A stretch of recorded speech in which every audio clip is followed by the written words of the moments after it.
Ontem, Jair Bolsonaro participou de um novo ato na Avenida Paulista e acusou a esquerda de arquitetar os ataques às sedes dos três poderes. Essa manifestação reuniu pouco mais de 12 mil pessoas.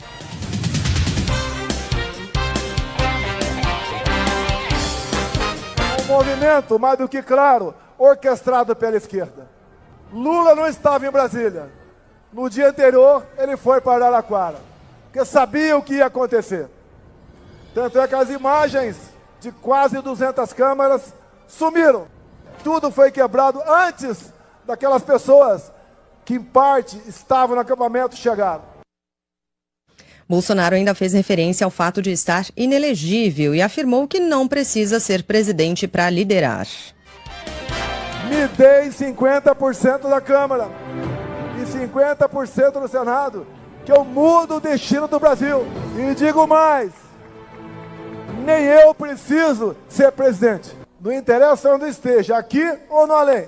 Quem assumir a liderança vai mandar mais que o presidente da República. Com essa maioria, nós elegeremos o nosso presidente da Câmara, o nosso presidente do Senado, o nosso presidente do Congresso Nacional.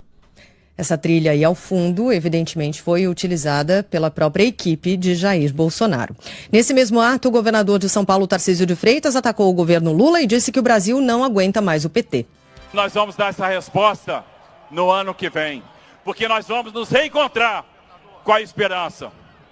Nós vamos nos reencontrar com a prosperidade. Nós vamos nos reencontrar com o nosso caminho. Nós vamos nos reencontrar com aquilo que é a nossa vocação, que é ser grande. O Brasil teve um grande líder e esse líder está do meu lado. Bom, Bolsonaro tem que se decidir. O que aconteceu no dia 8 de janeiro? Porque a primeira versão era de que aquilo era um movimento de petistas infiltrados. Por isso que o Lula viajou a Araraquara, aquilo não colou.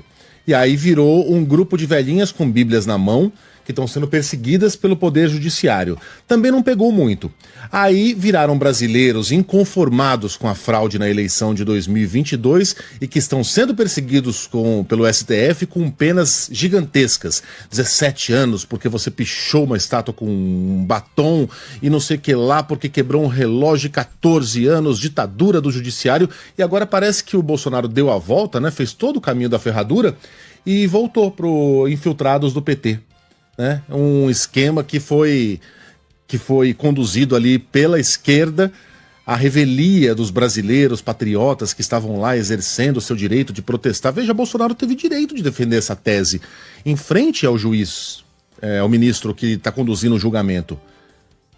E ele ali amarelou, ele ali pediu desculpas. E não só não encampou essa tese dos petistas infiltrados, como disse que aqueles caras eram malucos.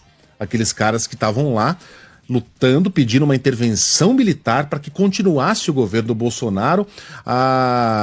Veja que a lealdade do ex-presidente aos seus apoiadores é tão grande que ele foi lá e definiu esses caras como malucos. Eu não torci pro pior. Se eu torcido pro pior, não teria desmobilizado os caminhoneiros lá atrás.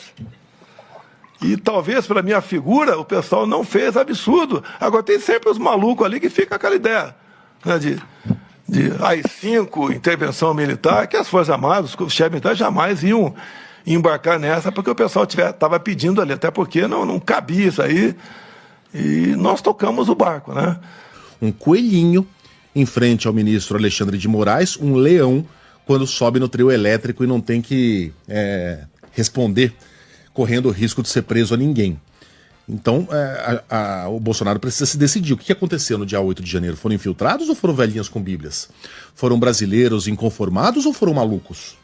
Tá confuso. A gente não está sabendo exatamente qual é a visão do ex-presidente a respeito daquilo que aconteceu.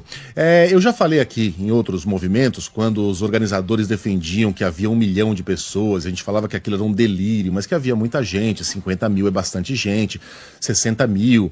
Que esse negócio de você ficar contando público e achar que isso é a manchete, só vale quando tem muita gente, quando tem realmente 600 mil pessoas na Paulista, em Copacabana, lá no Pirulito de BH, ou é um fiasco absoluto. Aí o público é relevante, né? Eu falei isso em todas as demais ocasiões. Chegou o dia em que temos um fiasco. Foram 12 mil pessoas. A imagem aérea mostra um pequenino grupo de pessoas acompanhando essa esparrela toda, essa bobajada toda aí, dita por Bolsonaro e pelos seus apoiadores. Aparentemente, isso é uma boa notícia. O brasileiro está se cansando desse papo furado de anistia das velhas. Aliás, está se cansando dessa contradição infinita, né? Estamos diante do quê, afinal de contas? O que é aquilo?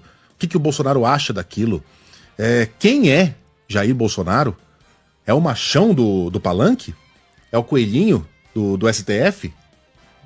Enfim, aparentemente as pessoas estão sentindo que esse discurso não para mais em pé e estão se cansando. Seria uma ótima notícia se as pessoas fossem cuidar da sua vida em vez de ficar pedindo intervenção militar, essa bobajada, essa esparrela criminosa, porque lembrem-se, no nosso país é crime você se reunir para pedir intervenção militar e golpe de Estado.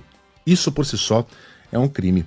Portanto, o fiasco de público, eu jamais usei essa expressão nas demais manifestações de Bolsonaro na Paulista ou em Copacabana, mas dessa vez dá para usar sim. É um sinal de que talvez estejamos próximos a virar essa página, o que é uma ótima notícia para uma segunda-feira.